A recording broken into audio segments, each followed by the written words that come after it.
5, 4, 3, 2, 1, feu!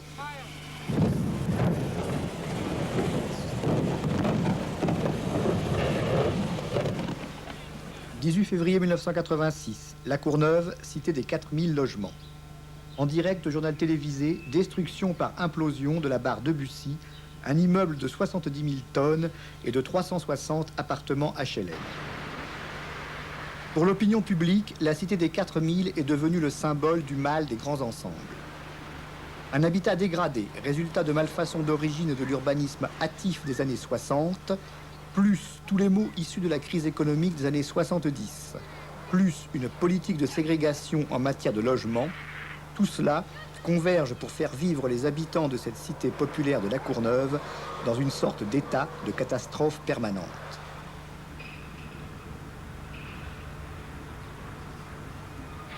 Août 1966. Dans la cité des 4000 à peine terminée, Jean-Luc Godard tourne « 2 ou 3 choses que je sais d'elle ».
Je est un autre et pourtant, je suis comme tout le monde.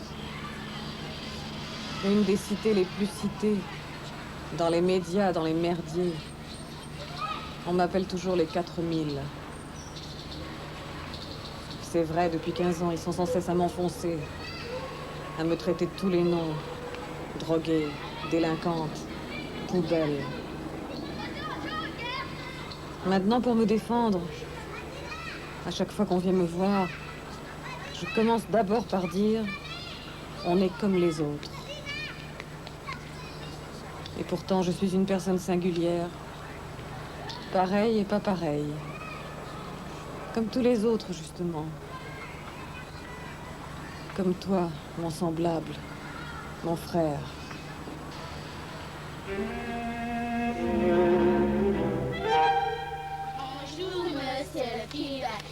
On a dû arriver en 62, 63, en 63, quelque chose comme ça.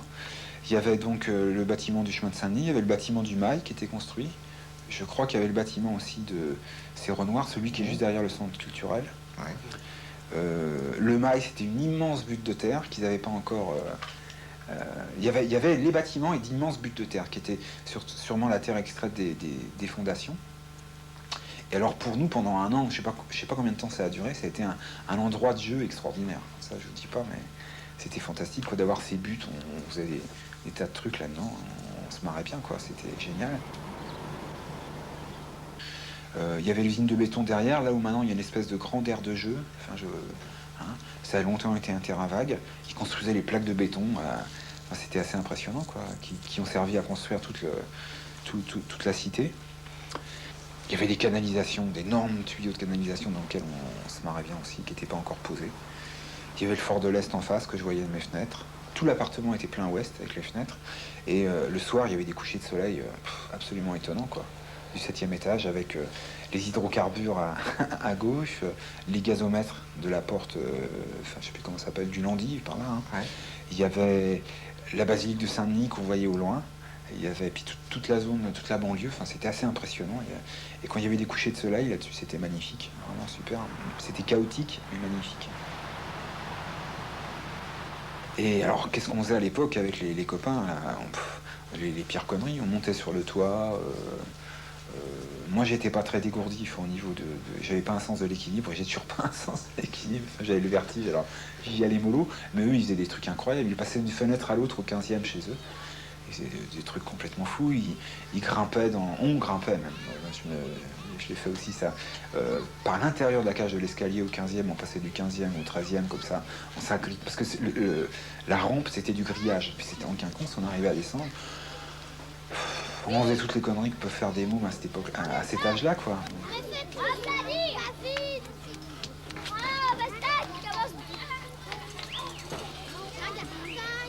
Et puis très vite, on a été pris par l'athlétisme, par les compétitions, donc on allait loin, on nous emmenait aux Ocars. On a très vite quand même, on est assez vite sorti de la cité par ce biais-là. Hein. Et puis je crois aussi qu'on avait envie d'en sortir. Je crois que moi je me souviens très bien, j'étais en 5e, souvent je m'accoudais à ma fenêtre et je regardais tout ça, puis je me disais, c'était conscient. Je me disais, il faut qu'on sorte de là. Je ne veux pas passer toute ma vie ici.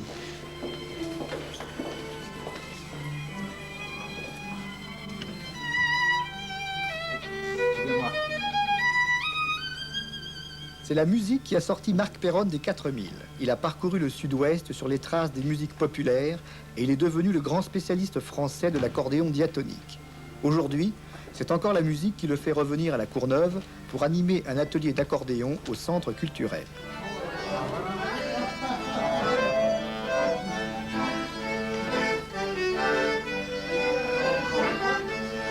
Moi, j'aime bien retourner aux 4000. J'aime bien... parce que c'est là que j'y ai des souvenirs, c'est un endroit que je connais. Ça me fait pas peur, les 4000. Enfin, je veux dire, c'est un endroit, c'est l'endroit de mon enfance. Bien ou mal, avec des problèmes, mais c'est un endroit que j'aime.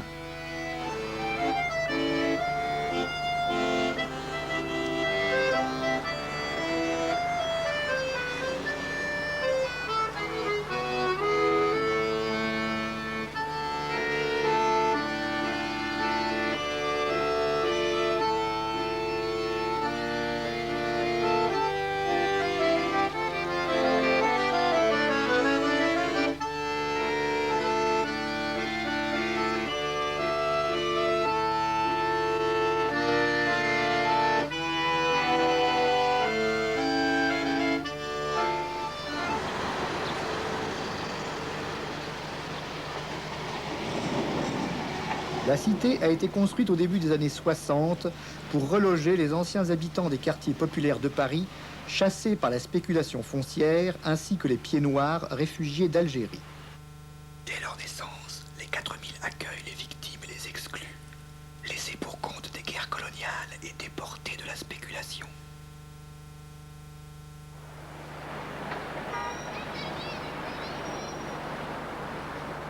Très rapidement, la cité fonctionne comme un sas. Son propriétaire, l'office HLM de la ville de Paris, dispose en permanence, grâce aux 4000, d'un volant d'appartements vides. Cette réserve lui sert pour reloger la population pauvre exclue de Paris au fur et à mesure des opérations immobilières menées au cœur des vieux quartiers de la capitale.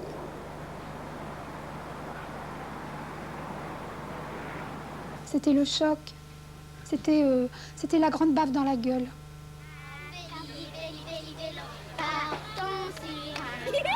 Quand je suis arrivée et que j'ai vu tous ces bâtiments, d'abord j'ai trouvé ça dégueulasse. Je me dis c'est pas possible, c'est gris, qu'est-ce que c'est que ça? On est où, à Chicago, où je suis là? Et puis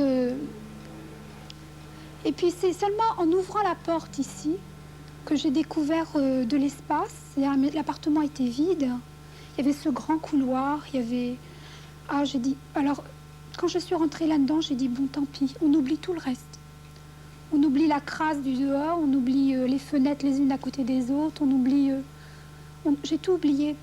Et en plus, c'était la salle de bain. La salle de bain, pour moi, c'était le plus important.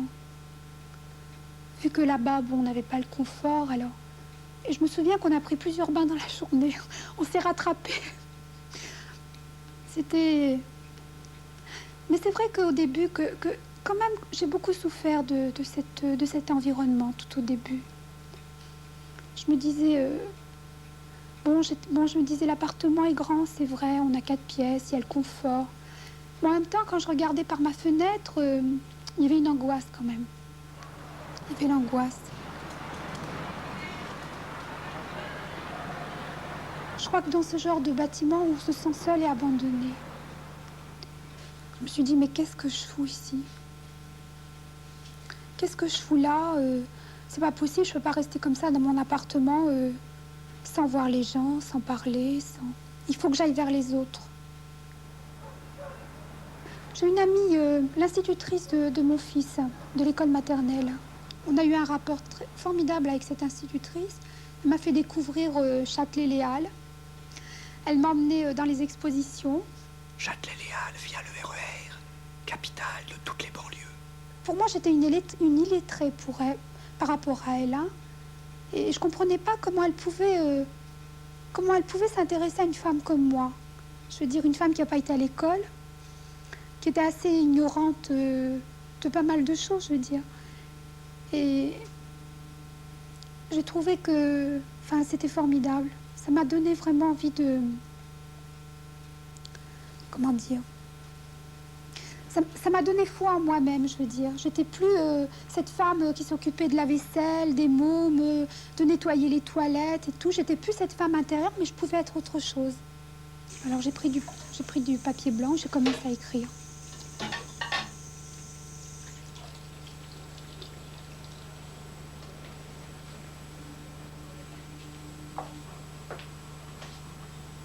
Sur le chemin qui m'emmène à mon travail, j'ai rencontré une grande maison. En fait, elle ressemblait plus à un château. C'est si différent de l'endroit où j'habite. J'ai l'impression que chez moi, aux 4000, il y a eu un jour la tempête. En tout cas, un grand Big Bang, où toutes les choses se seraient déplacées et où chacun a eu en lui, intérieurement, quelque chose, une histoire cachée, et puis une révolte que les gens expriment physiquement. Je me rappelle de ce sapin qu'un jour j'ai failli recevoir sur la tête, du 15e étage, de ces quelques personnes qui jetaient leurs ordures par la fenêtre. Il pleut chez moi, des couches de bébés, des bouteilles en plastique et en verre. J'ai peur de voir pleuvoir chez moi. Est-ce le béton qui nous entoure qui agresse ainsi le cerveau des gens, ou alors une grande misère intérieure que je ne retrouve pas partout? Notre cité ne ressemble en rien au beau quartier. Elle me fait penser à un très beau tableau balafré au couteau, et où la vie existe réellement. On n'a pas besoin d'imaginer. Comme sur mon chemin du Vésiné, la vie est là, d'une grande beauté, pas gentille ni sage comme une image, mais agressive, cruelle, crasseuse, avec des odeurs de poubelle, de merde, où se mêlent les odeurs de cuisine de tous les pays, les Indes, le Mali, la France, les Arabies, l'Israël, l'Espagne, l'Italie et d'autres encore. On vit, je vous jure, on vit, et j'aime ça.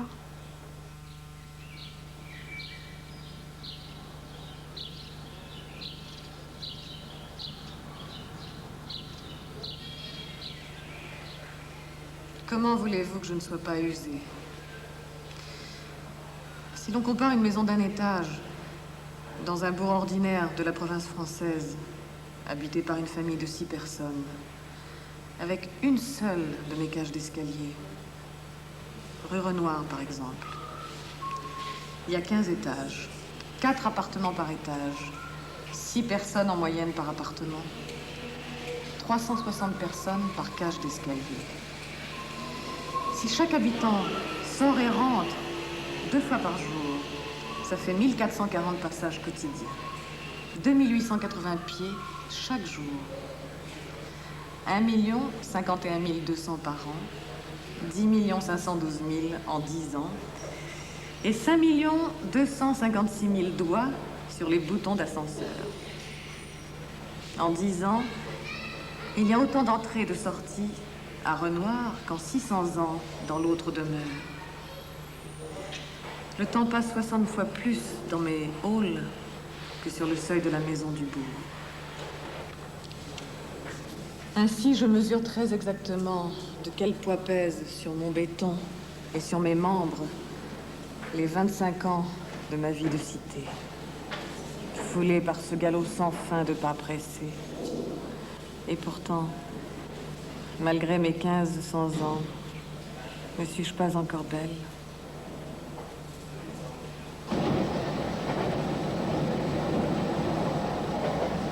Lui, c'est Pierre.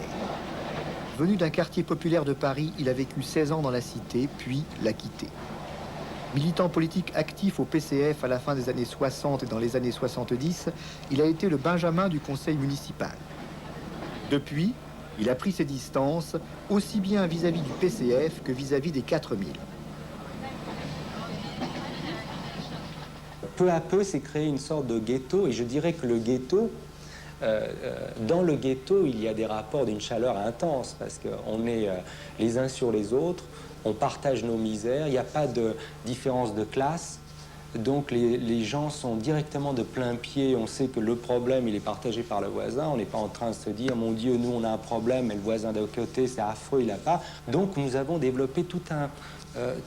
peu à peu, les 4000 sont devenus une bête curieuse qui faisait la une régulièrement dans les journaux. Donc peu à peu, c'est constitué, et là plus que jamais en ce moment, je pense, un ghetto dans lequel nous nous sentions bien.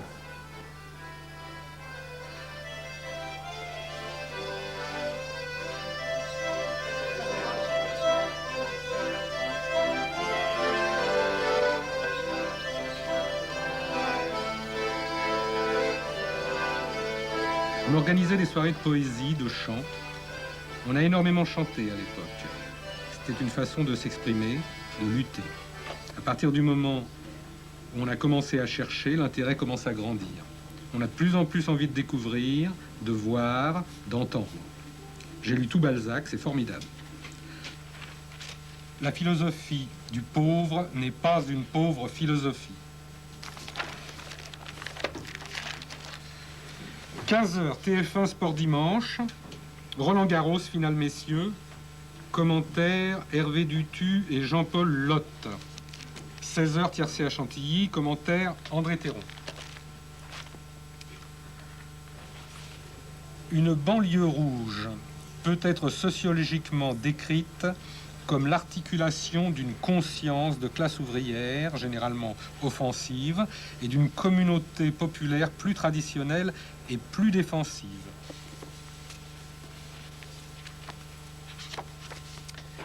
La naissance de l'Italie et de l'Allemagne intéresse l'Europe, plus spécialement Napoléon. Voilà la mayonnaise, qu'est-ce que ça sera, monsieur Bouvard? Un autre œuf mayonnaise et une mousse au chocolat.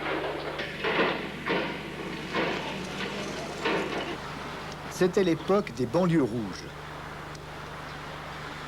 L'organisation politique locale, en l'occurrence celle du Parti communiste, ne jouait pas seulement le rôle de défenseur des pauvres, impulsant les luttes des habitants contre la dégradation du bâti, les saisies, les expulsions ou les hausses de loyers.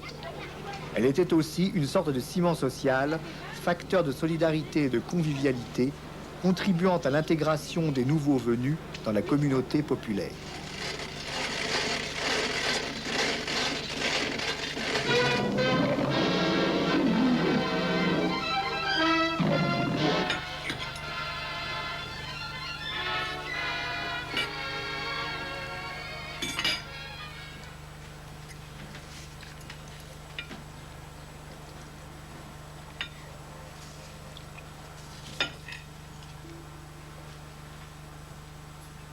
Mon voisin me dit toujours, oh, pourvu qu'on se tire d'ici, pourvu qu'on s'en aille, pourvu.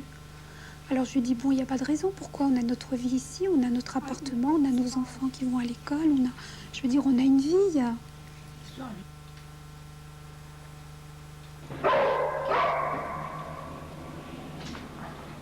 Tu sais comment ça a commencé la dégradation dans les 4000? Mais c'est complètement fou quand on y pense. Ça a commencé simplement dans l'ascenseur. On a mis de la moquette dans l'ascenseur. Et un jour, il y a un petit malin, peut-être par vengeance sociale ou par, je sais pas, il en avait marre de ses parents, il a pissé, quelqu'un a pissé dans l'ascenseur. Une personne a fait, sûrement un môme peut-être, j'en sais rien. Quelqu'un a pissé. Ça s'est imprégné, l'odeur. Et peu à peu, ça a donné des idées à d'autres gens. Et l'ascenseur est devenu une puanteur. Or, tu rentres chez toi, t'es crevé. Ou t'es pas crevé, mais tu rentres chez toi. Ça commence, tu appelles l'ascenseur, ça commence par cette puanteur. Tu montes, tu commences à gueuler, et tout ça, ça gueule dans la famille et tout ça. Et peu à peu, qu'est-ce qui se passe? C'est que t'as plus envie d'inviter des amis. Parce que tes amis vont venir pomponnées, parfumées, le bouquet de peut-être de fleurs, elles sentent plus rien les fleurs, mais peut-être qu'il y en a quelques-unes qui sentent encore quelque chose. Ça ramène là-dedans, ils t'en parlent pas s'ils ont du tact, mais bon, entre familles populaires, on se lance. Ah, dis donc, il y en a un qui s'est oublié, qui a pissé dans l'ascenseur. Il y a une sacrée pudeur dans ces familles. Et on est pris comme ça. On n'a plus qu'une envie très vite, c'est de se barrer.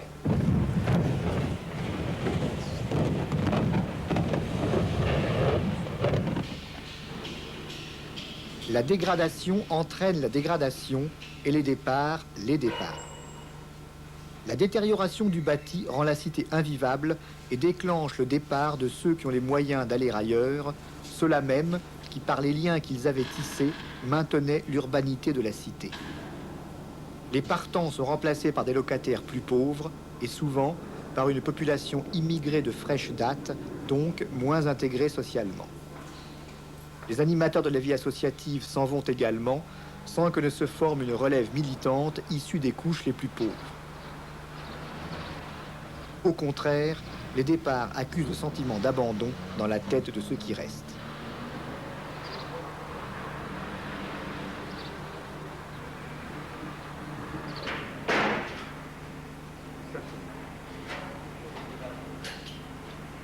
La concentration de cas sociaux et de familles marginalisées socialement, prisonnières de leur isolement et de la précarité de leur situation, contribue à la dégradation.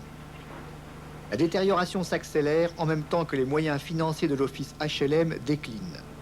Le processus entraîne de nouveaux départs, le cercle vicieux de la dégradation sociale est relancé et le ghetto se referme de plus en plus sur les pauvres et les exclus.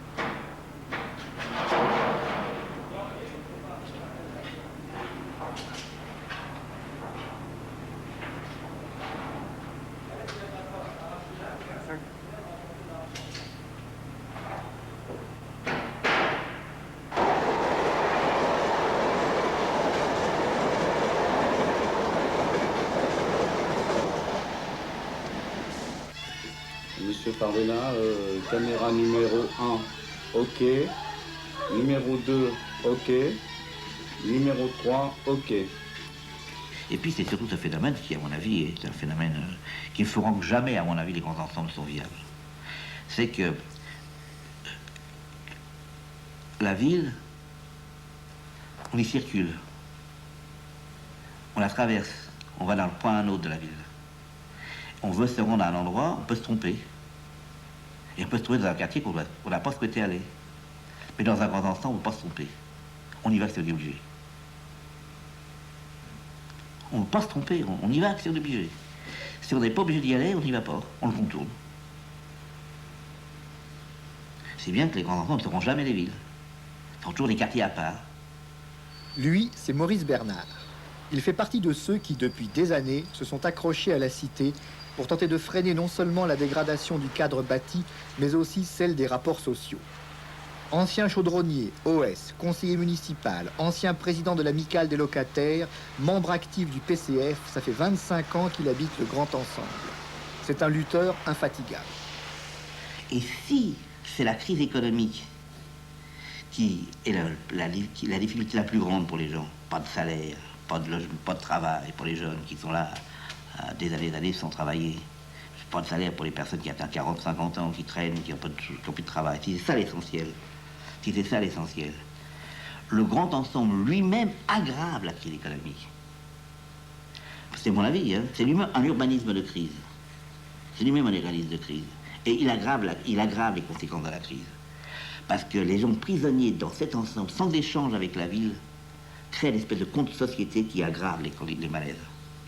Quand on dit à Maurice Bernard qu'il est pessimiste, il répond toujours « C'est possible, mais les optimistes, eux, sont partis. » Maille Maurice de Fontenay, l'atelier d'informatique où les jeunes de la cité ne se contentent pas de s'amuser avec des ordinateurs, mais créent eux-mêmes des logiciels. Au cours des années 82-83, de bonnes fées sociales, souvent plus riches d'intentions généreuses que de moyens réels, se sont penchées sur la cité. Les 4000 ont été reconnus comme îlots sensibles.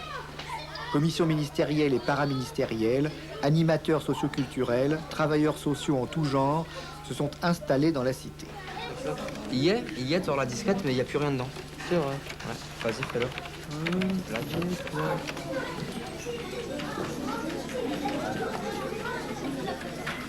Tu vois, c'est comme... Descends tout en bas pour voir. À mon avis, normalement, on ne devrait pas aller dans le feuille. Ça coulait, lui. C'est trop. C'est où j'ai mis ça? Quoi? Baliste.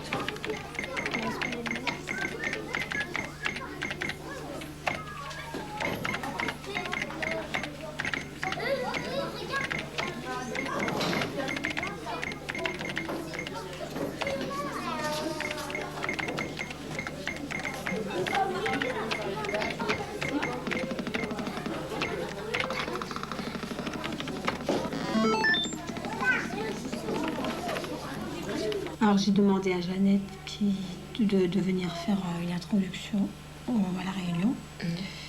Et puis on parlera un peu du journal et puis des problèmes que rencontrent les femmes dans la cité. Voilà. Et tu fais ton pâte comment cet après-midi là? Après-midi, ouais, on va tout préparer cet après-midi, comme ça tout sera prêt. 4 rue Honoré de Balzac, escalier H. Face à face sur le même palier, le lieu de rencontre des femmes et le centre d'information pour les droits des femmes.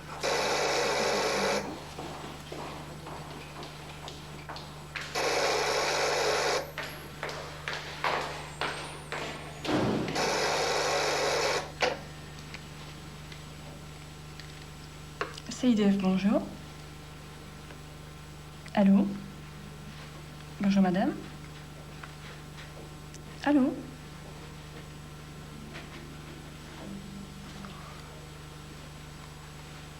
Oui?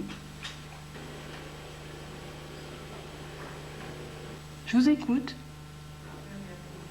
Je me sens si seule. Seule et abandonnée. Quand je regarde par la fenêtre, j'ai envie de me jeter. Allez-y. Il ne me verse plus de pension depuis 2 mois. Il a perdu son travail. Ça fait 6 mois que je n'arrive pas à trouver de boulot. Ma fille file à mauvais coton. J'ai peur pour elle. Quant au petit à l'école, ils viennent de le mettre en perfectionnement. Oui, je vous écoute. Vous qui vous occupez des droits des femmes, vous pouvez pas vous occuper de mes droits à moi? Si, évidemment, on peut s'occuper de vos droits. Je crois que déjà, il faudrait peut-être un peu réagir. Ne me secouez pas. Je suis pleine de larmes.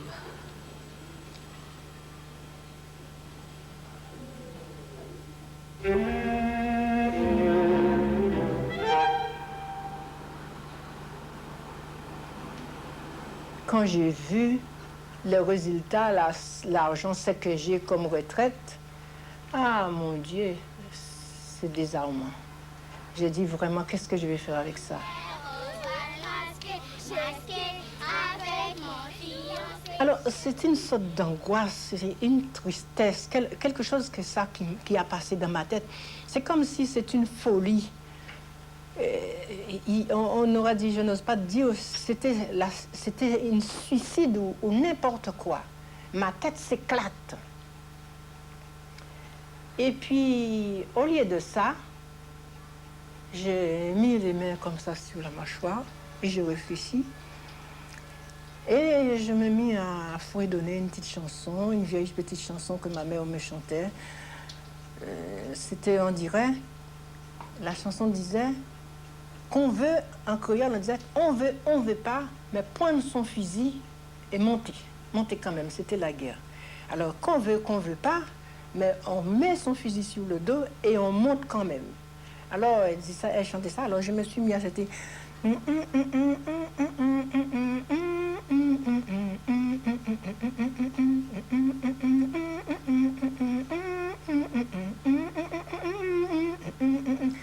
Et ça ne me laisse pas. Toute la journée, ça continue. Le mercredi soir, ça n'arrête pas et j'ai senti, c'est comme si je suis triste. J'ai senti quelque chose qui me fait dans le cœur comme si j'ai l'asthme.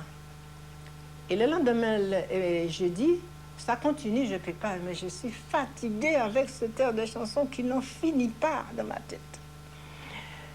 Alors, je vais là-bas, je vais à la gare. J'ai travaillé pour un monsieur qui n'est pas là. C'était pas l'heure, je n'ai pas parti à l'heure. Je suis partie à l'heure qui me convient.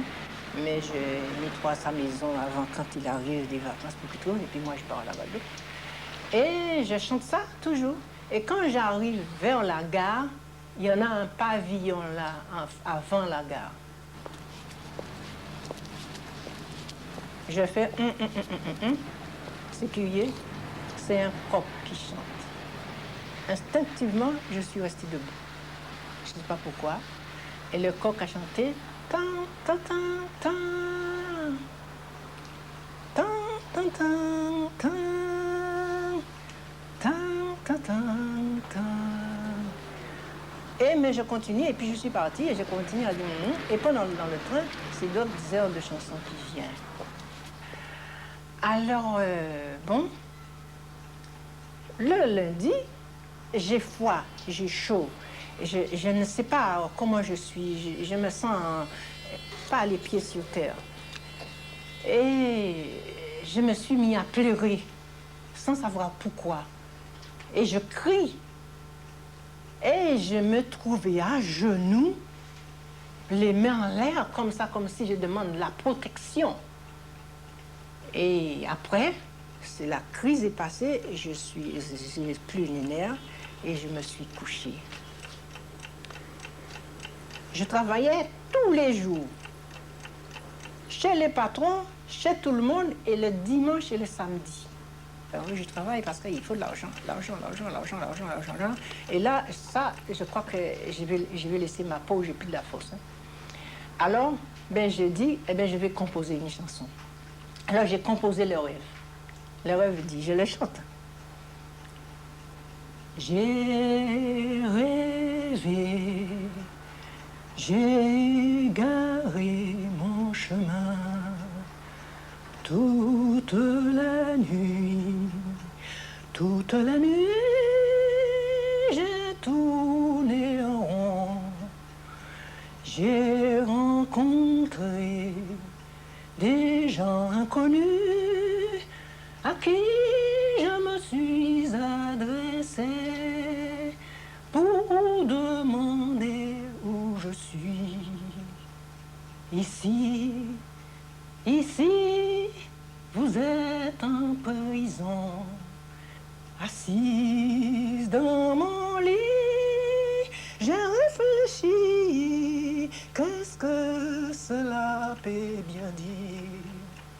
J'ai déduit dans mon imagination, c'est que peut-être l'argent,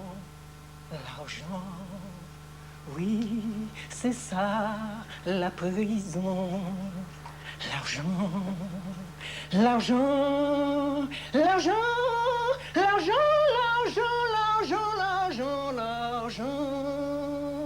toujours de l'argent, j'ai besoin de l'argent, je me crève pour de l'argent. On a tous besoin de l'argent. L'argent, c'est le démon. Pourquoi j'ai chanté ça? Parce que j'ai travaillé trop. Et cette histoire de l'argent, c'est dans ma peau. Et je serais morte avec cet argent.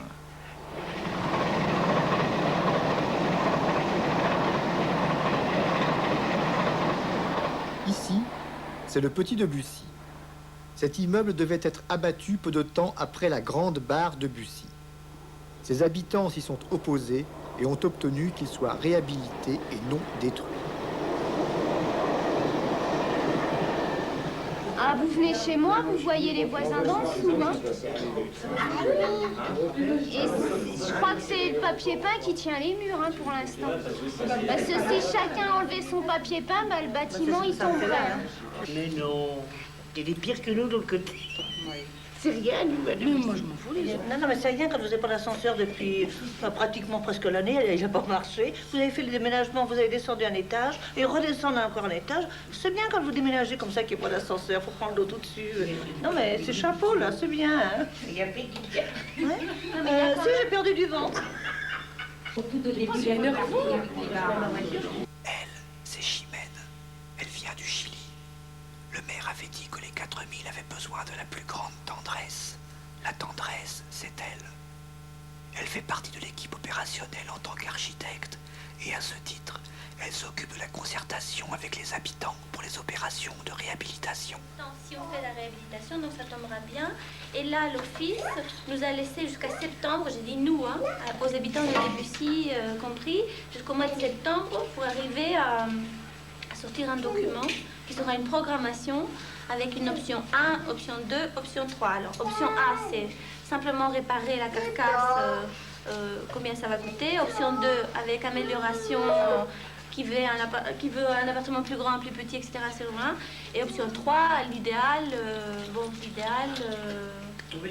entre guillemets, voilà. Comme ça, il y aura une négociation et j'espère, c'est bien pour ça qu'on est là aujourd'hui, c'est pour essayer que dans toutes les négociations qu'on va faire, il y ait des représentants des locataires. Mais écoutez, moi, nous, ça fait combien de temps qu'on habite ici? Moi, ça fait une quinzaine d'années. Bon, bah, il n'y a jamais eu vraiment de grands travaux de fait ici, d'entretien et tout. Ils ont fait une fois les halls. Je crois qu'ils nous mettent en bateau le plus possible, et puis jusqu'au jour que ça va s'écrouler. On reste là. Il y en a beaucoup qui pensent comme ça. L'argent en vaut la peine parce que sinon ça veut dire que des gens vont organiser notre vie intérieure, c'est-à-dire nos appartements. On va avoir 60% de hausse de loyer, comme ça, c'est-à-dire sans qu'on ait plus discuté, sans qu'on ait plus en parler. Ce qui fait que moi, ces choses-là me disent, ça vaut la peine que, même si c'est peu de gens dans l'immeuble, eh ben, qu'on se batte quand même pour essayer de changer au moins un petit peu. Je veux dire, il faut qu'on le fasse, il n'y a pas à dire. On regarde le logement, on se connaît tous ici, c'est vrai, on se connaît tous. Hein, bon, bah, il faut qu'on se bagarre. Ce qui m'a dit, en fait, la direction de l'office, c'est que si on raccroche en septembre, c'est possible de démarrer courant 88. Voilà. Et ça ira plus vite qu'aucun autre des projets ici. Ça sera du jamais vu si on arrive. Hein. Mais je pense qu'on peut y arriver que si on est un peu battant, quoi, c'est tout. Parce qu'avec des cibles, on fait beaucoup de choses, puis il n'y a rien de fait. Là, ici, tu fais le sida. C'est comme là. Non, parce que le but de la réunion, c'était de savoir si on forme un groupe. De locataires pour pouvoir agir ensemble. Voilà.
La destruction de la barre Debussy ne symbolise pas seulement l'échec d'un urbanisme, elle symbolise aussi l'espoir d'une rénovation.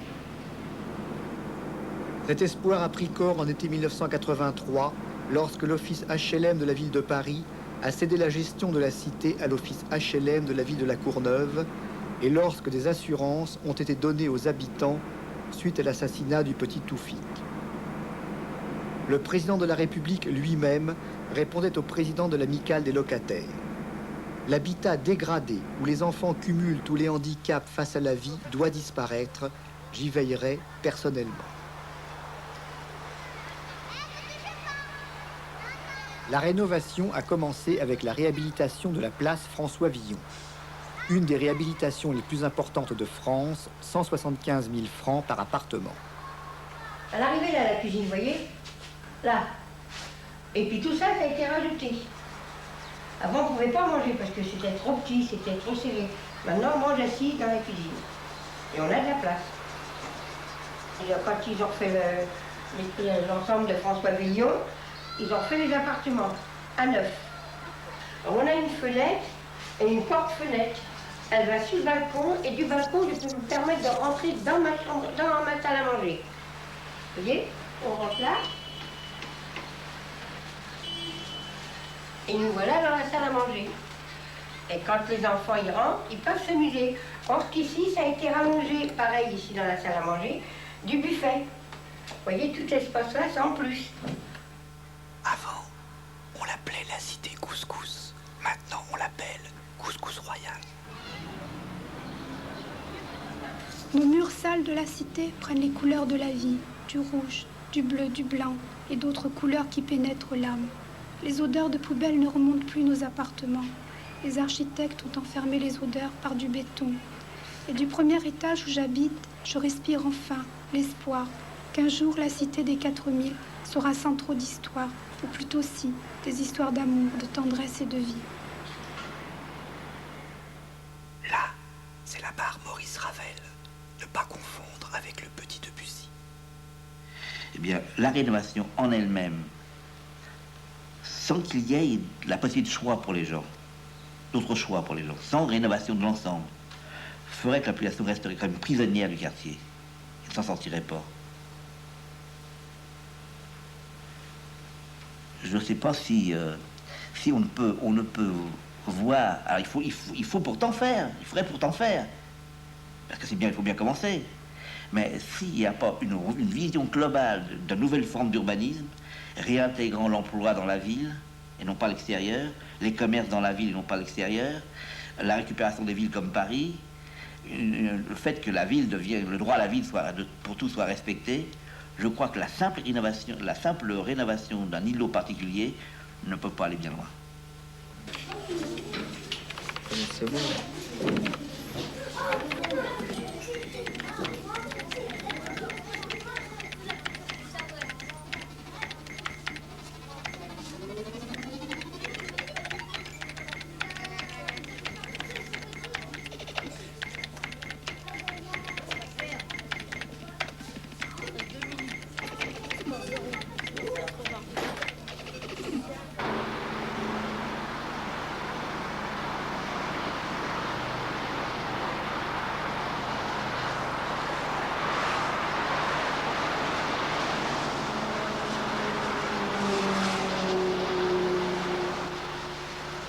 C'était beaucoup plus vivant avant que maintenant. On a l'impression d'être abandonné, qu'on s'occupe plus des 4000. Je sais pas, c'est peut-être une impression de moi, hein, je sais pas. Mais tous ces magasins restés fermés, c'est pas logique. On casse, on fait un mur, c'est fini. C'est pas normal. Moi, je voudrais faire un magasin de laine et mercerie et ouvrir un atelier de machines à tricoter pour permettre aux gens d'apprendre et de se servir et de travailler beaucoup plus vite. Là, on a calculé qu'on serait au moins une quinzaine de personnes à pouvoir travailler dans la cité. Non seulement pour notre travail, mais même pour rénover la cité. Il faut bien qu'on réveille tout ça. Il n'y a pas de raison, on fait partie des îlots sensibles, donc il n'y a pas de raison qu'on ne fasse pas quelque chose pour nous. J'ai même écrit au président de la République pour lui dire que quand il est venu ici, il nous a fait des promesses, ce serait peut-être le moment de les appliquer, ces promesses. Il n'y a pas eu de réponse. Bon, pour notre travail, on a écrit au ministre du Travail. Ah ben oui, on a pris contact avec le commissaire de la République, mais il n'y a pas de mouvement pour ça. Ça bouge pas, personne ne bouge. Je suis un peu paumée parce que j'ai pas l'habitude de travailler comme ça, d'aller à droite, à gauche, discuter. Puis il faut quand même admettre que des fois, ils emploient des termes que... Des fois, il y a des mots que je comprends pas trop bien ce qu'ils disent. Avec tous leurs nouveaux mots qu'ils donnent. Mais j'arrive à me faire comprendre. Quand je parle de ma façon à moi, ils comprennent, va. Mirza, ça va? Je sais pas trop. Hein. On se rend pas compte comme ça. A priori... Si, au niveau de la surface, quand même, on peut imaginer comment est-ce qu'on peut circuler entre... Mais c'est cet espace que vous voulez laisser, là, qui me chiffonne, moi. Parce que pour nous, c'est de la place perdue. On paiera pour une place qui est perdue. C'est où, ça? C'est ça? Je sais pas exactement. On nous a bien proposé autre chose ailleurs, mais moi, je n'en veux pas. C'est ici que je veux travailler. C'est-à-dire que ça nous amène à modifier... On a commencé notre projet pour rénover la cité. Il n'y a pas de raison qu'on s'en aille ailleurs. Et puis, je veux pas toujours non plus être une assistée. Moi, je suis assistée, mon fils est assisté. Ça va durer combien de temps, comme ça? Jusqu'à la fin.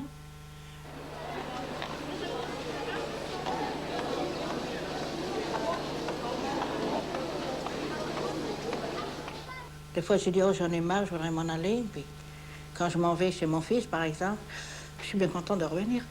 Mais moi, je me trouve bien là pour l'instant. Quand on est chez nous, hein, ici ou ailleurs. Quand on est dans notre appartement, c'est pareil. Enfin, j'aimerais mieux que ça soit plus beau quand même, hein. Puis qu'on dise plus ces fameux 4000.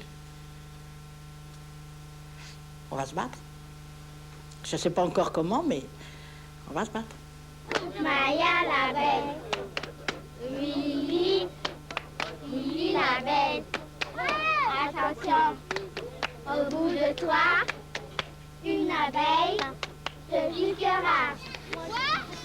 Toutes ces grandes cités-là, de toute façon, on a des problèmes. Hein. C'est trop grand, il y a trop de monde, c'est normal. On vit là, chacun dans sa petite cabane à lapin, là, on est bien. Hein.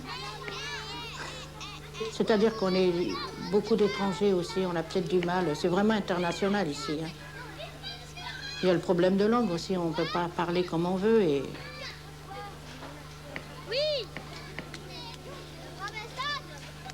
C'est pas facile de parler avec des gens qui connaissent pas, qui savent pas, ils ont pas les mêmes... Moi, j'ai été mariée avec un étranger. Bon, ben, on s'entendait très bien, il est pakistanais. On s'entendait très bien, mais il faut quand même admettre qu'il y a la religion, les coutumes, ce qu'on mange, enfin, tout joue quand même. Hein. Il est très gentil comme bonhomme, mais il y avait quand même un petit quelque chose qui n'allait pas. Et sans indiscrétion, vous l'aviez rencontré où, votre mari? À la gare. À la gare, parce que mon mari, ce jour-là, enfin, il n'était pas encore mon mari, il allait à une réception de son pays, et il avait sur lui un gilet en velours noir, vous savez, comme il faut 11 ans, avec des petites glaces dessus. Et j'avais mon fils Philippe, qui était un peu espiègle, il s'amusait à faire des grimaces derrière et à se coiffer en regardant dans les petites glaces. Alors il s'est tourné, puis il a commencé à discuter, enfin, comme il a pu avec Philippe. Alors, comme Philippe parlait un peu anglais, il a parlé anglais avec lui. Ça a commencé comme ça. Lui, c'est Ali Marikar. C'est un personnage éminent au sein de la communauté des originaires des anciens comptoirs français de l'Inde, dont l'implantation dans la cité s'est développée ces derniers temps. C'est également un lettré qui a traduit du tamoul un recueil de contes indiens. Un époux avec une tête de frère et un frère avec une tête d'époux. Veux-tu me dire, demanda-t-on à Vikramadityan, duquel des deux Mandana Sudari est la femme? Ce n'est pas sorcier, répondit-il. Elle est l'épouse de celui qui aura tous les réflexes d'un époux à son égard.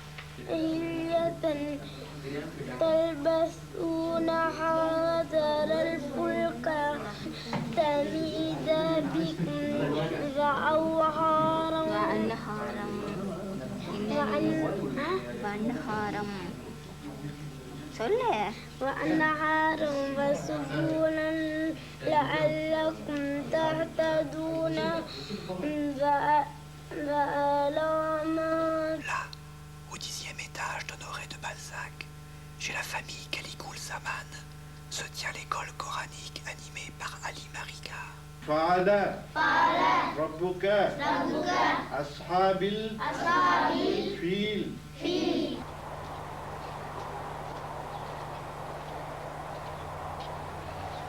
Il ne porte plus guère la casquette ou la veste de cuir comme sur les photos jaunies du Front populaire. Ils ne roulent plus tandem, ils ne trimballent plus leur casse-croûte dans une gamelle ou une musette. Ils s'habillent de jeans, comme vous et moi. Adieu casquette, adieu musette. Que reste-t-il au grand jamais de ce qu'on appelait naguère la culture ouvrière? Crotte de bique et bonbons noirs, ma mobilette sur le trottoir.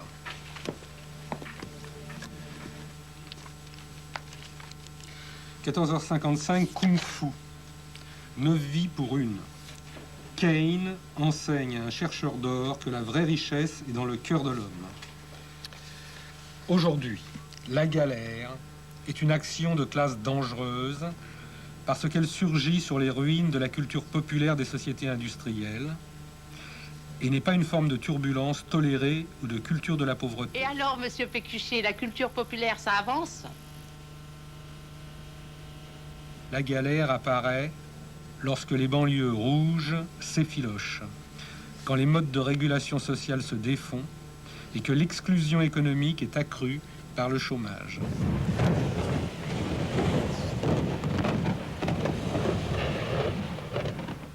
Les banlieues rouges s'éteignent doucement comme foyer de sociabilité. Elles ne sont plus que rougeoyantes.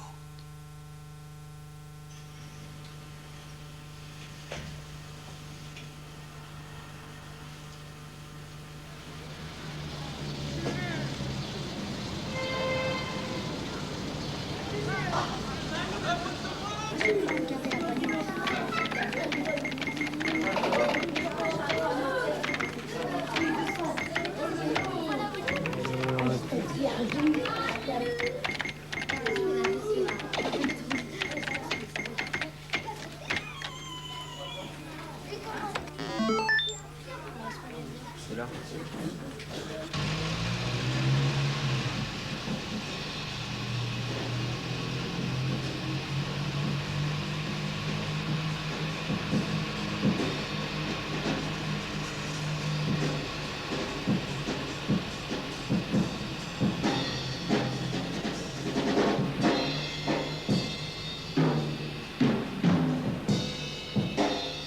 Ici, tapis dans les caves du centre commercial, c'est l'atelier de recherche musicale dont l'un des animateurs est René Notoli. Arrivé de Beaune dès la fin de la guerre d'Algérie, cadet d'une famille de 11 enfants, René a passé toute sa jeunesse dans la cité. C'est le pied noir, ça gratte. Hein. Il y a beaucoup de gens qui grattent la guitare. Tout ça. Et on s'est un peu retrouvés et on a formé un petit groupe, tu vois, comme on fait dans les quartiers. Alors et on se fabriquait, le guitariste il se fabriquait son ampli lui-même, tu vois. Il y avait des endroits, si tu veux, dans les 4000, des espèces de lieux qui étaient fermés, mais qui étaient en principe prévus pour des locaux sociaux, tu vois. Alors c'était toujours fermé. Nous, on a mis un coup de pompe dans la porte un jour. On a dit pourquoi que ça resterait fermé, ça. On a ouvert la porte, on est rentré là-dedans et on a fait un club. C'est-à-dire, on a mis un bar. Attention, on avait 16-17 ans, il faut voir ça. On a fait un bar, on s'est fait une boîte, quoi. Et c'était marrant parce que il y avait des gens qui venaient de tous les côtés, hein, de Sarcelles, Aulnay, Paris. Ils venaient pour danser, quoi. Et en même temps, on avait fait une petite scène et puis on jouait, quoi. On faisait des... On n'avait pas besoin d'animateurs, tout ça, tu vois, ça se passait bien. Les gens de Paris venaient en banlieue. Parce qu'il se passait quelque chose à cette époque-là. C'était dingue, parce que la banlieue, c'était vachement vivant, dans les années 60. Les gens de cette époque-là étaient plus chauds, quoi. Il n'y avait pas tous ces problèmes sociaux aussi, il faut voir ça aussi. Il n'y avait pas le chômage comme il y a maintenant, il n'y avait pas eu le problème de la drogue, la poudre et tout ça, il n'y avait pas ça, tu vois. C'était quand même plus... Tu trouvais un boulot facilement, donc ça compte aussi, ça. Hein. Puis la cité était toute neuve. Hein. C'était béton, mais c'était tout neuf, quoi. Et puis nous, c'était nouveau pour nous, on est arrivé dans notre pays, donc c'est pas du tout le même état d'esprit, toi. Et puis il se passait quelque chose à cette époque. Les années 60, c'était le rock, les Beatles et tout ça. Bon, je veux dire, c'était... Vraiment, on s'éclatait, quoi. Il se passait quelque chose, on vivait quelque chose.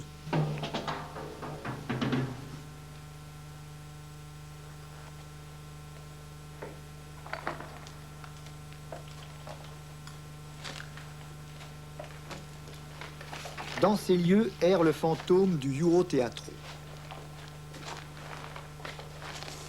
En 1981, des jeunes de la cité avaient pris possession de l'ancien cinéma des 4000, fermé depuis des années. Concerts, musique, théâtre, activités diverses, ils avaient essayé de se prendre en charge eux-mêmes et d'en faire un foyer d'expression culturelle. Lieu bouillonnant d'une vitalité anarchique, en marge des institutions, le Euro a fini par inquiéter les autorités et la commune. Sous le prétexte d'une sécurité précaire, il a été fermé après 4 ans d'existence.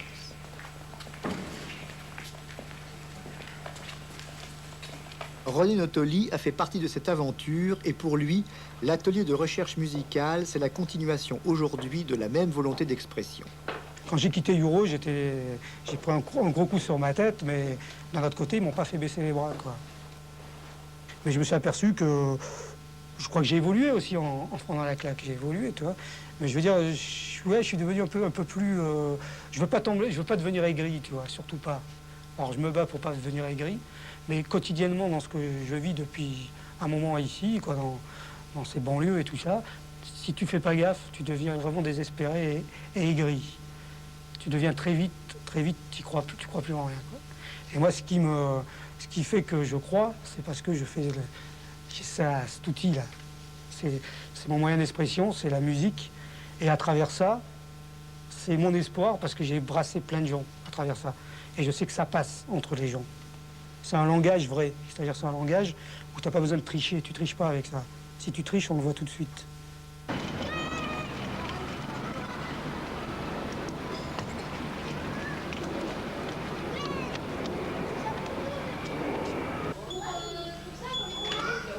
Oui, centre de santé?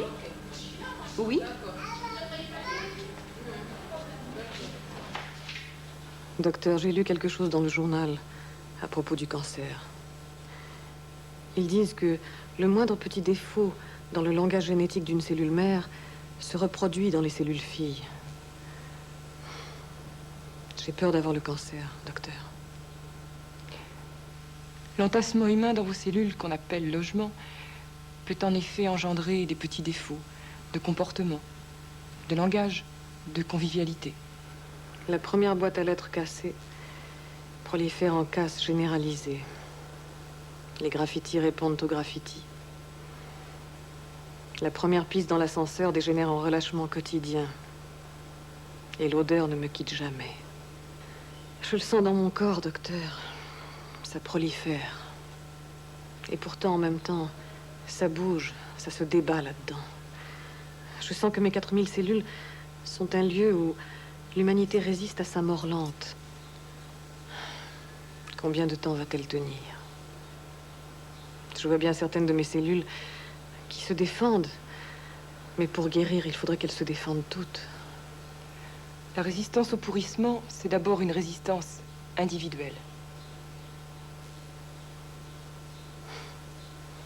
Mais est-ce que ça peut devenir une résistance collective, docteur?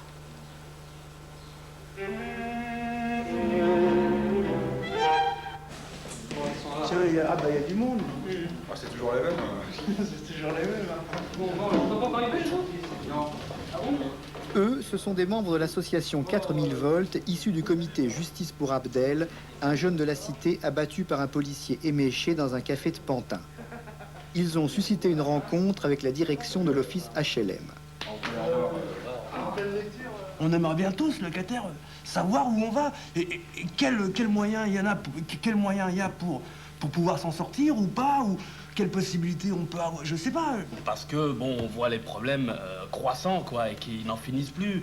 Bon, c'est vrai qu'il y a des gens qui se mobilisent, peut-être pas beaucoup, mais qui se mobilisent, et ils donnent quand même beaucoup de temps, beaucoup d'énergie, et que c'est vrai que tout ça, ça n'arrive pas à terme. On leur fait des barrages, alors évidemment, tout ça, c'est inquiétant, pour tout le reste, pour l'avenir de cette cité, quoi. Au début, la municipalité a soulevé un grand espoir envers les gens. Voilà, c'est ça. Mais à la fin, finalement, les personnes sont déçues parce que l'espoir qu'ils ont attendu voit rien. Voit rien. Et puis ils se sont battus pour l'avoir. Ouais. Moi, franchement, je me porterais pas garant pour gérer ça. Je veux dire, même si j'avais les compétences qu'il faut, moi, je mettrais pas mes pieds là-dedans, hein, parce que c'est vrai qu'il y a des problèmes. Hein, On est aussi réunis pour un peu donner notre point de vue, donner des idées, et à vous donc d'étudier tout ça. Vous avez soulevé beaucoup de problèmes, c'est vrai, mais des questions qu'on n'ignore pas. Hein. En plus, croyez pas ça. D'abord, on a discuté à plusieurs reprises. On le connaît, mais moi, je retiens peu d'idées que vous proposez.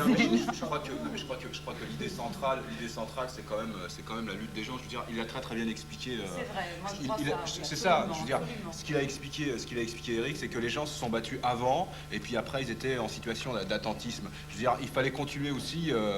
Moi, je suis pas tout à fait d'accord avec la ouf qui dit bon, on vous lègue plein pouvoir, on attend de voir, on est là. Mais je crois que c'est aussi aux gens d'être actifs. La concertation, c'est aussi actif, quoi. Je veux dire. Pourtant, il y a une permanence, et c'est une association après qui se trouve 10 rue Delta.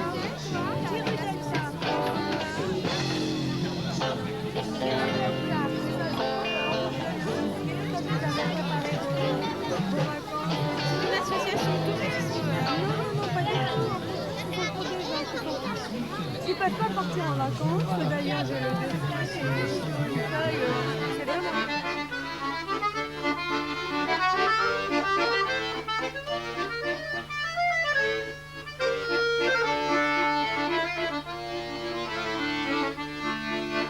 On savait déjà que la carte n'est pas le territoire. Même l'image de la Terre n'est jamais identique à elle-même. Alors, pourquoi l'image des autres me ressemblerait-elle?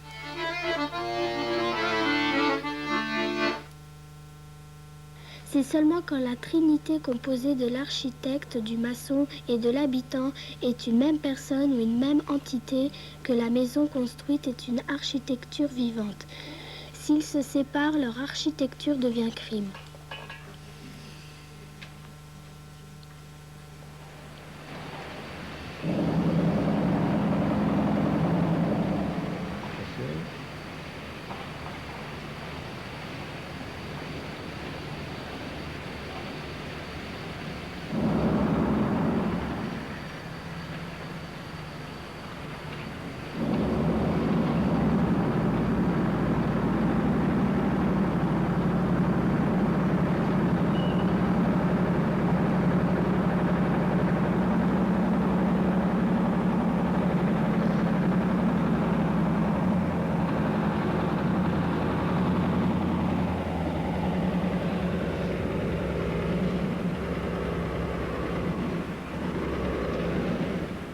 Au cycle infernal de la dégradation sociale s'ajoute celui des problèmes financiers.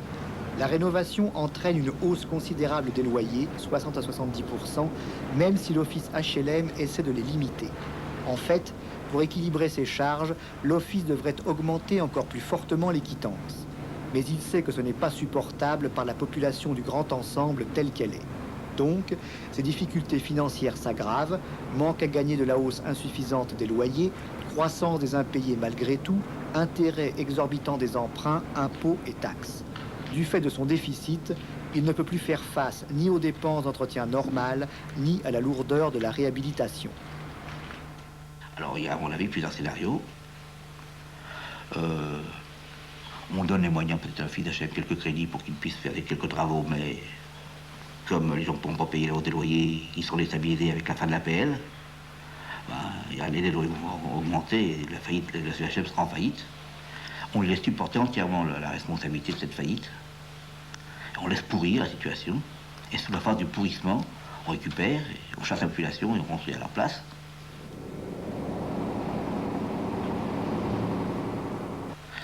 Soit, alors la méthode est plus brutale, on considère que l'office n'est pas capable d'appliquer une gestion saine. On décide de mettre un administrateur qui va gérer l'office à la place du président de l'office HLM. Le gestionnaire décide, lui, de bourrer les logements tels qu'ils sont de la population chassée de Paris, telle qu'elle est, sans travaux. Il bourre. Il décide d'expulser une vingtaine ou une trentaine de familles qui ne peuvent pas leur loyer, y compris peut-être certains dans leur pays. La panique règne, on augmente les loyers, et ça va, quoi. On laisse pourrir quand même, mais effectivement, l'office n'a plus de dette. Ou du moins une période de ses dettes. Avec un pourrissement quand même, parce que les gens sont là, la peur, l'entretien, le pourrissement, l'entassement. Voilà. La troisième solution, c'est on récupère et on démolit tout de suite, quoi. Très vite. On chasse les gens, on démolit tout de suite.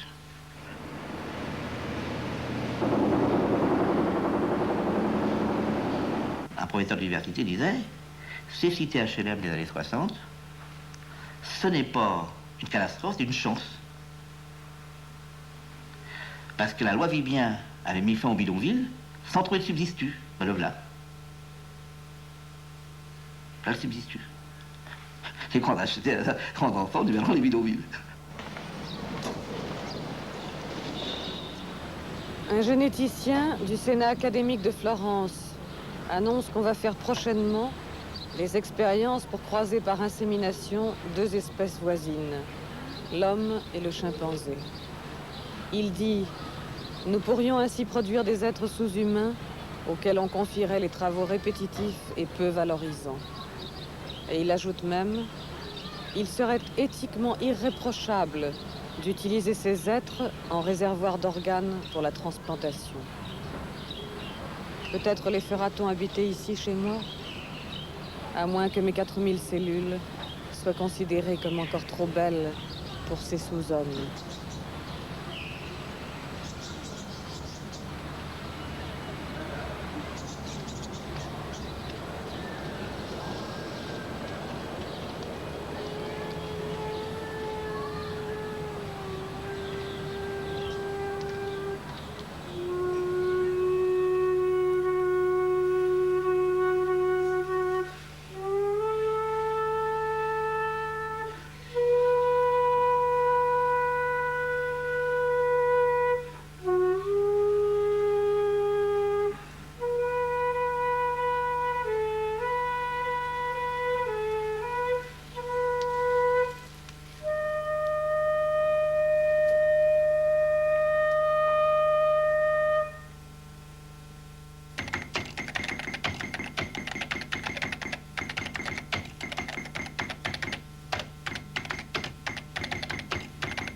Moi-même, je contourne maintenant les 4000.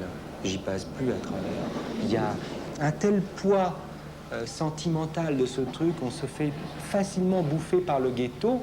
Donc, à un moment donné, il faut s'en soustraire. Et il faut s'en soustraire radicalement en arrachant, si possible, les racines, même si ça reste très fort.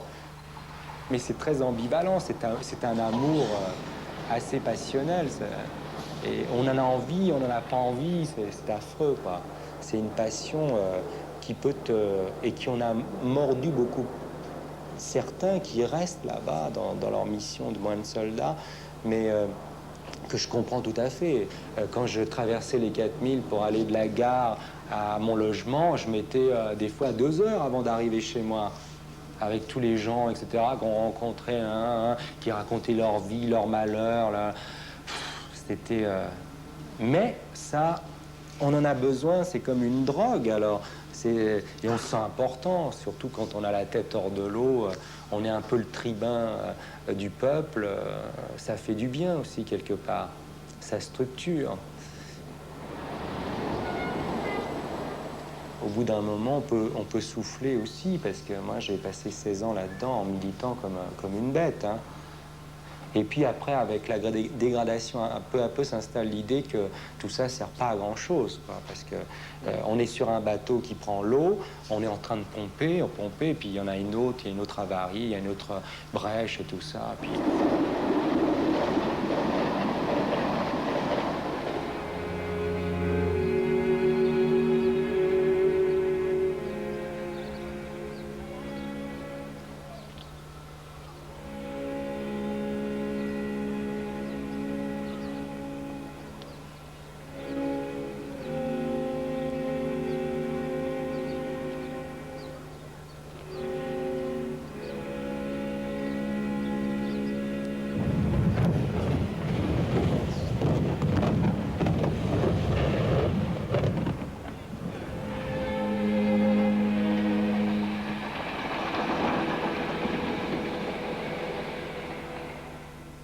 Parce que ce qu'il ne faut pas oublier, c'est que nous avons déjà des morts dans les 4000.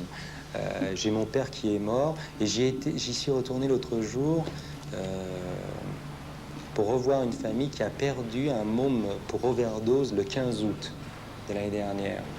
Et c'est une famille amie, donc très fortement amie. Et ce môme, je l'avais vu, c'est une expression complètement dingue, mais ce qui est vrai, je l'avais vu naître, quoi. Et il est mort à 22 ans d'une overdose à côté du local à poubelle, dans un escalier des 4000. Je veux dire, quand j'entends certaines conneries maintenant, essayant de dire que c'est pas aussi grave que ça, je ne peux plus supporter beaucoup, quoi. Et j'ai vu un autre môme de 18 ans qui s'est suicidé là-dedans. Donc j'ai deux mômes dans la tête qui étaient des mômes que je connaissais vraiment, des deux familles que je connaissais le plus.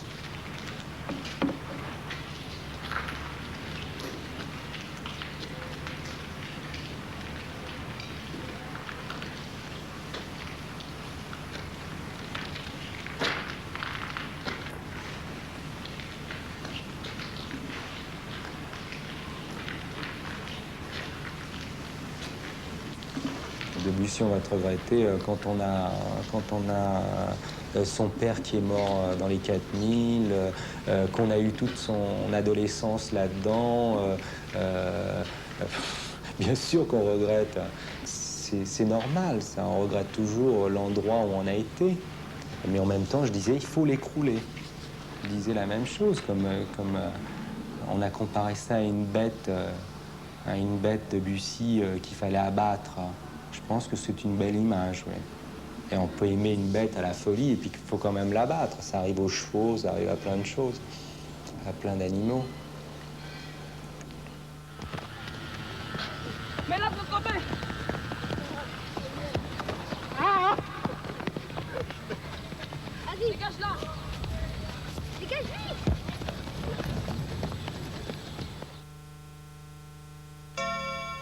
J'ai l'impression que je veux que les gens me découvrent ou regardent à l'intérieur de moi-même.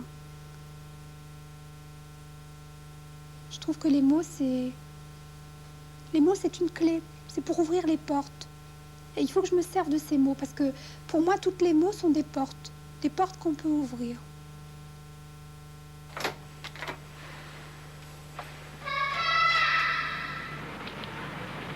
Maman, qu'est-ce que c'est le langage?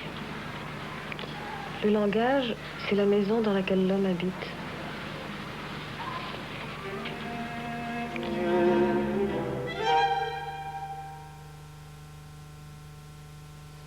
Si l'on nous saccage nos maisons, n'allons-nous pas perdre notre langage?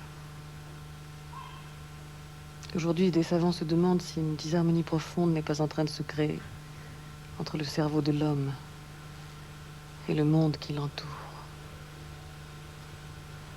Les architectures dans lesquelles on le parque, les conditions de travail auxquelles il est soumis, sont-elles favorables à un développement et à un fonctionnement équilibré de son encéphale?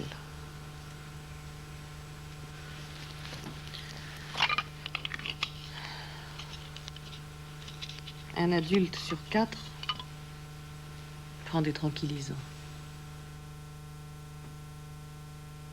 L'homme moderne doit-il s'endormir pour supporter les effets d'un environnement qu'il a produit? N'est-il pas en train de dévaster son propre cerveau?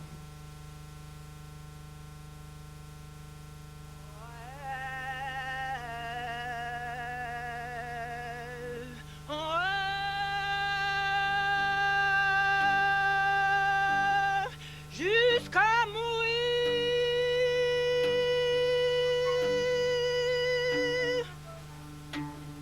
Ah, un jour de pluie.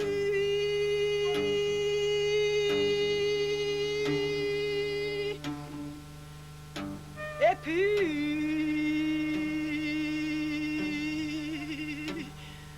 c'est le silence.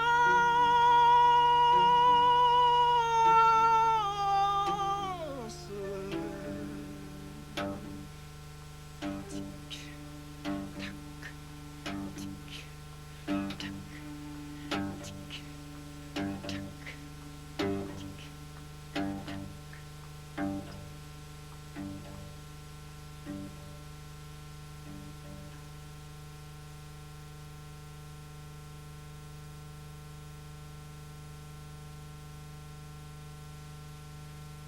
Comme dit Paris, la vie ne vaut rien, mais rien ne vaut la vie.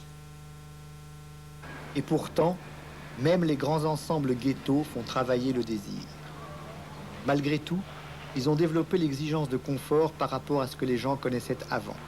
Ce qui apparaît normal aujourd'hui en matière d'habitat a évolué dans la tête de chacun et c'est en grande partie au HLM qu'on le doit. Pour que ce désir d'une autre qualité de logement perdure et ne s'éteigne pas, faut-il sacrifier l'habitat social ou ne faut-il pas plutôt que celui-ci se transforme à la mesure de l'espoir qu'il a fait naître? Je peux pas regarder quelque chose qui me touche. Parce que la Courneuve, ça me touche. Les gens qui y vivent aussi. Je peux pas regarder quelque chose sans pouvoir l'exprimer. Après, il faut que ça sorte. C'est pour ça que je l'écris. Mais je veux dire qu'ici, la vie, elle est éclatée. Vous savez, c'est comme quelque chose qui explose.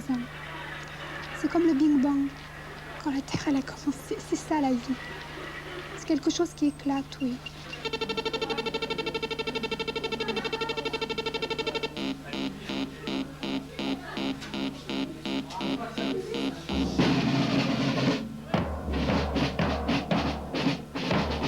Le 31 mai 1987, le jour de la fête des associations, était inaugurée une mosaïque qui avait été fabriquée collectivement par les habitants.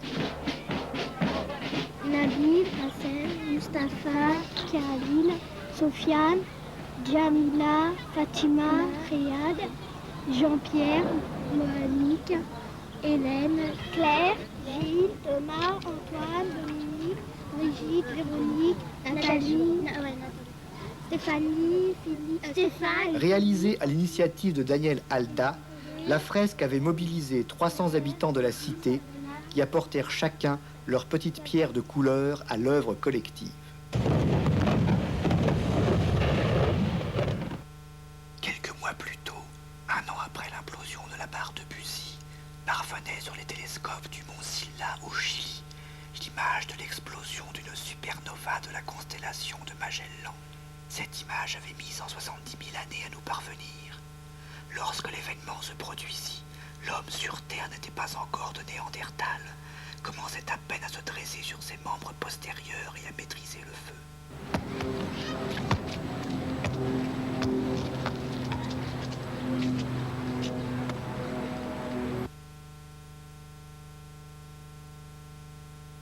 Sans doute le temps ne passe pas de la même façon pour tout le monde. La durée écoulée est infiniment plus courte. Mais pourtant, n'y a-t-il pas infiniment de vie dans cette simple image d'explosion sur le mur de tennis d'une cité de banlieue?